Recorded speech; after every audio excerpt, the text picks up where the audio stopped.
திண்டுக்கல் மாவட்டம் பழனியில் விலை வீழ்ச்சியடைந்ததால் தக்காளி பழங்களை விவசாயிகள் சாலையோரம் கொட்டி வருகின்றனர். இதுகுறித்து எமது செய்தியாளர் கார்த்திகேயன் தகவல்களை வழங்க நாம் கேட்கலாம். வணக்கம் கார்த்திகேயன், தக்காளியுடைய விலை வீழ்ச்சியடைய என்ன காரணம்? விவசாயிகள் என்ன வேதனை தெரிவிக்கிறாங்க? விவரங்கள். வணக்கம் அருணேஷ். பழனி மற்றும் சுற்றுவட்டார கிராமங்களான அமரகுண்டி, பாப்பம்பட்டி, நெய்க்காரப்பட்டி, தொப்பம்பட்டி உள்ளிட்ட 20க்கும் மேற்பட்ட கிராமங்களில் விவசாயிகள் தக்காளி சாகுபடியில் ஈடுபட்டுள்ளனர். தற்போது தக்காளி விளைச்சல் அதிகரித்த நிலையில் விலை குறைந்து விற்பனை செய்யப்படுகிறது. பழனி நகராட்சி தக்காளி மார்க்கெட்டிலிருந்து விவசாயிகள் கொண்டு வரக்கூடிய தக்காளிக்கு 14 கிலோ அடங்கிய பெட்டி 100 ரூபாய் முதல் 120 ரூபாய் வரை விற்பனை செய்யப்படுகிறது. இதன் காரணமாக மொத்த விலையில் விவசாயிகளுக்கு 1 கிலோ தக்காளி ஒரு 7 ரூபாய் முதல் 8 ரூபாய் வரை மட்டுமே கிடைக்கும்.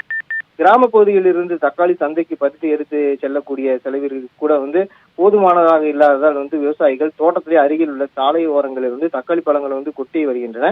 கடந்த ஒரு வாரமாக தக்காளி வரத்து அதிகரித்ததன் காரணமாக விலை குறைந்தது விற்பனை செய்யப்படுவதால் விவசாயிகள் கவலை அடைந்து வருகின்றனர். அருணேஷ்,